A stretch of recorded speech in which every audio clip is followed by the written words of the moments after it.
এত পরিমাণ রোদ উঠেছে আজকে যে ধান ডাঙাচ্ছিলাম, তো অসহ্য গরমের কারণে আর থাকতে পারতেছি না। যার জন্য এই মিশিং পাড়ে একটু ছায়া আছে, এই যে এই মিশিং পাড়ে একটু ছায়ার নিচে আশ্রয় নিয়েছি।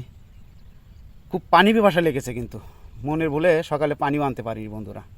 কি আর করার, গ্রামীণ জীবন এটাই বাস্তব। গবাদি পশু পাখি পালন করা কিন্তু চারটিখানি কথা নয়। দেখেন কত কষ্ট করতে হয়। এই দেখেন মাথায় ধানের বোঝা নিয়ে যাচ্ছি, শুধু কাঁচা খেরগুলো গরুতে খায় ভালো, যার জন্য প্রায় 1 কিলো পথ হেঁটে এই 50টা ধানের আটি নিয়ে যাচ্ছি বাড়িতে, গরুকে খাওয়াবো। বন্ধুরা সবাই ভালো থাকেন।